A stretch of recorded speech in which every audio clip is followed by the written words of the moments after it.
There's a silent struggle happening inside the bodies of millions of people, and most don't even know it until it's too late. Your kidneys, two small bean-shaped organs tucked neatly under your rib cage, are working tirelessly day and night, filtering your blood, balancing your fluids, and even helping you make red blood cells. Yet by the time we turn 50, 1 in 3 of us in the United States is already at risk of kidney disease. The danger isn't always loud. It creeps in quietly, showing up as fatigue, swelling, or rising blood pressure. And here's the part most people don't realize. The small choices you make each morning can either protect those kidneys or push them closer to failure. I'm Dr. Brian, and welcome to Channel Vital Science for Seniors. Today I'll show you the gentle but powerful morning habits that can help your kidneys recover, renew, and thrive. When my patient, Mr. Lewis, first came to see me, he was in his late 60s. A retired teacher, he loved reading the morning newspaper with a strong cup of coffee. But water? He admitted he might go half a day without a single glass. His blood tests showed high creatinine, a signal that his kidneys were struggling. What struck me was how something as simple as not drinking enough water could quietly burden these life-preserving organs. Think of your kidneys like the filters in a fish tank. If the water level drops too low, waste builds up, the water gets cloudy, and the fish suffer. In the same way, when you're dehydrated, blood flow to the kidneys decreases, waste products linger, and blood pressure rises.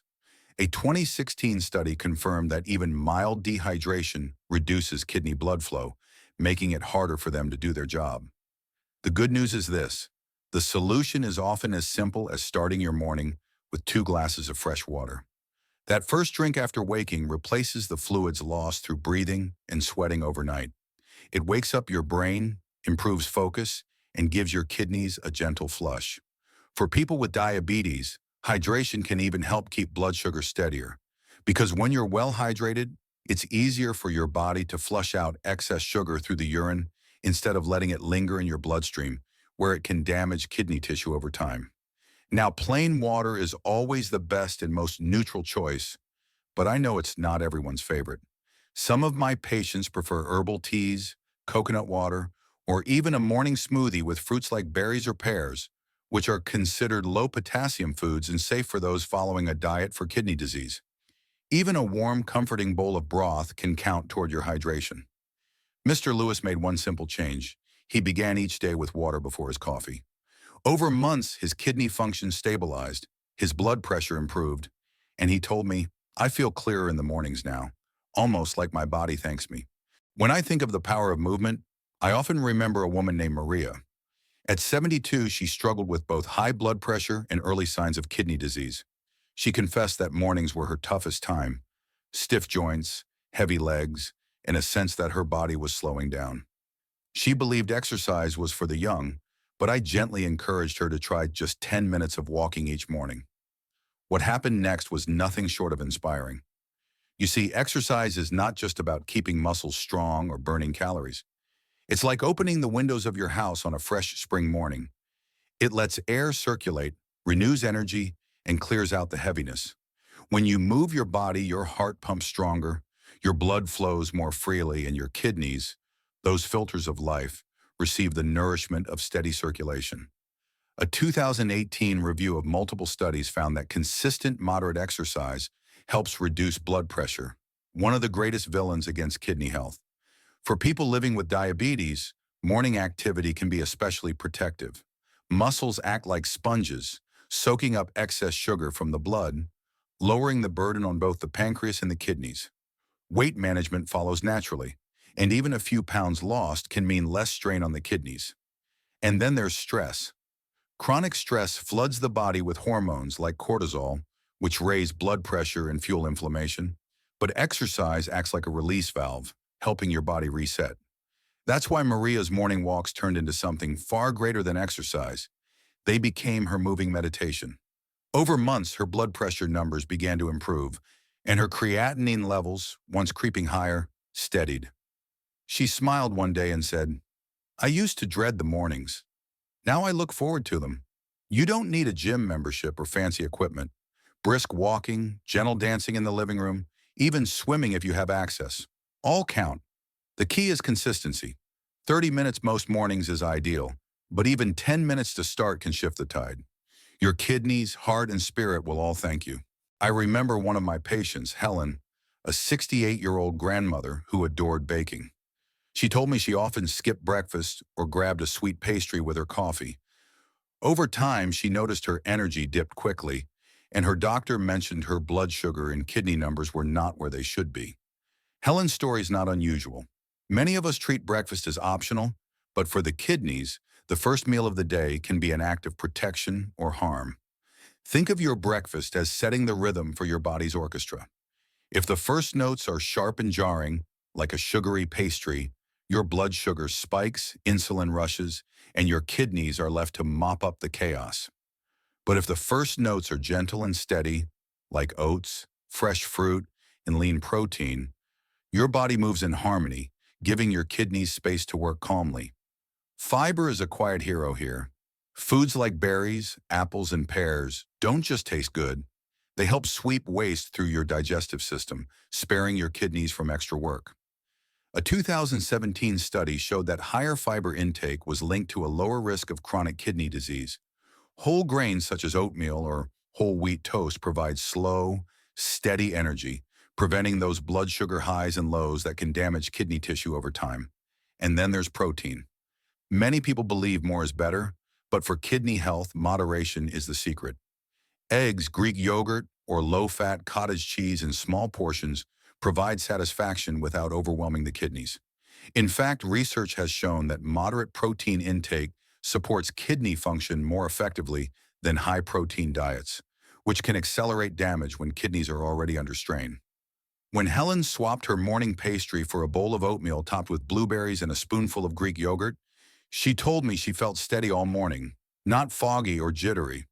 Her blood sugar improved, and with it, her kidney function began to stabilize. She smiled and said, "I didn't think something so small could make such a difference. But small, consistent steps often carry the greatest healing power." Not long ago, a patient named Charles came to see me. He was 70, widowed, and carrying the weight of both grief and high blood pressure. His creatinine levels were creeping up, and though his medications helped, his stress was like a shadow that followed him everywhere. He told me, "Doc, my mind just doesn't stop racing." What Charles didn't realize was that this invisible weight of stress was pressing down on his kidneys just as surely as high blood sugar or poor diet. When we are stressed, the body produces cortisol and adrenaline, hormones that prepare us to fight or flee.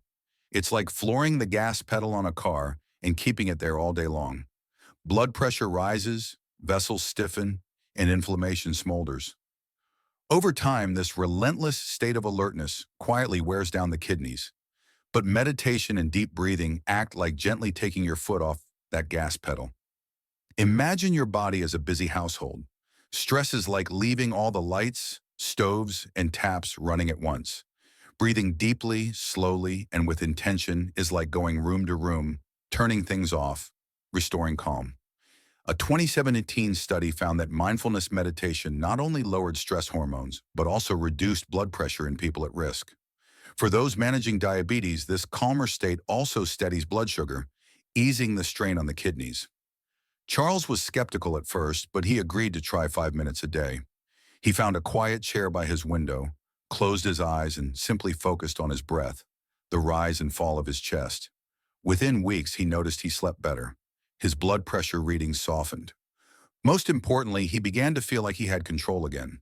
He later told me, "It feels like my body is finally learning to rest." You don't need incense, music, or long hours of silence. Just a few minutes each morning of breathing deeply or practicing simple meditation can lower the storm inside your body. For your kidneys, this calm is as nourishing as any medicine.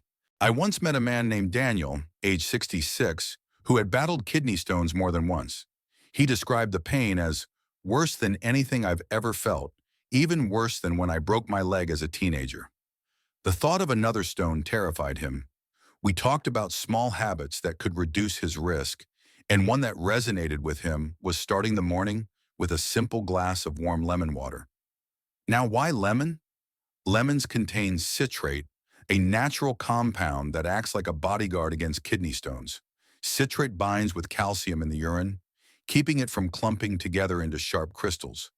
It also makes the urine slightly more alkaline, creating an environment where common stones, especially calcium oxalate stones, are less likely to form.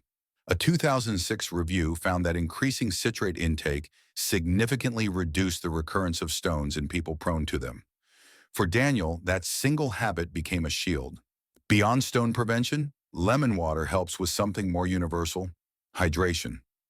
After a night of sleep, your body's like a garden that's gone without rain. Warm lemon water is that gentle morning shower, replenishing fluids and waking up your system. It's not a magic cure for kidney disease, but it's a supportive ally. Some people ask me, doesn't lemon water make you run to the bathroom? And yes, it can act as a mild diuretic, encouraging your body to produce a bit more urine.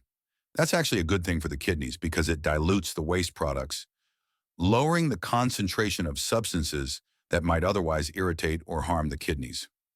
Daniel began drinking a glass each morning, sometimes with just half a lemon squeezed in, sometimes with a slice floating in warm water. Over the next year, not only did he avoid new stones, but he also felt lighter and more refreshed in the mornings. He told me, "It's such a small thing, but it feels like a ritual of self-care." For most people, it's a safe and nourishing habit. Of course, if you have advanced kidney disease or specific dietary restrictions, always check with your doctor first. But for many, that bright, tangy sip is a daily gift to the kidneys. Food is more than fuel. It's medicine, it's memory, and it's comfort. I think of Evelyn, a 74-year-old who loved cooking for her grandchildren. When her doctor told her she had early kidney disease, she felt heartbroken, afraid she would have to give up everything she enjoyed in the kitchen. But what Evelyn discovered, with a little guidance, was that she didn't have to abandon food. She simply had to adjust the menu so her meals could protect her kidneys instead of burdening them. The kidneys are like careful accountants, keeping track of sodium, potassium, phosphorus, and protein. When disease sets in, those accountants get tired and the numbers slip. Too much sodium from processed foods leads to swelling and high blood pressure. Too much potassium from bananas, oranges, or tomatoes can overwhelm the system, causing dangerous heart rhythms. Too much protein in one sitting can strain the kidneys, like forcing a tired worker into overtime. But the solution is not deprivation, it's substitution. Evelyn began her mornings with oatmeal topped with blueberries and a splash of almond milk, a kidney-friendly option that gave her energy without overloading her potassium. At lunch, she tried a turkey wrap with cucumbers and a light spread of hummus on whole grain bread, keeping sodium low and protein moderate. Dinner became a simple baked salmon with roasted asparagus and a small serving of rice. These weren't sacrifices. They were delicious meals her whole family enjoyed. Snacks became opportunities rather than temptations. Apple slices with unsweetened peanut butter, carrot sticks with a bit of low-sodium hummus, or a small bowl of Greek yogurt with fresh berries. Each choice was a way of saying to her kidneys, "I'm on your side." And the results? Over time, Evelyn's kidney numbers stabilized, her energy returned, and she felt empowered rather than deprived.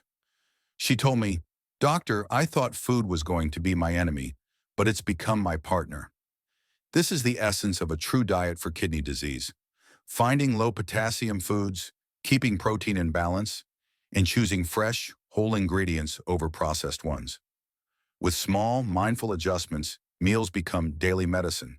Your mornings hold the power to shape the health of your kidneys, and more importantly, the quality of your life. With simple, steady habits, drinking water, moving your body, eating wisely, calming your mind, and nourishing yourself with kidney-friendly meals, you give your body a chance to heal, to steady, and to thrive. Age does not take away your power to protect your health. Every sunrise is another chance to begin again. I'm Dr. Brian, and I believe it's never too late to reclaim your strength, your independence, and your joy. Start tomorrow morning and let your kidneys thank you.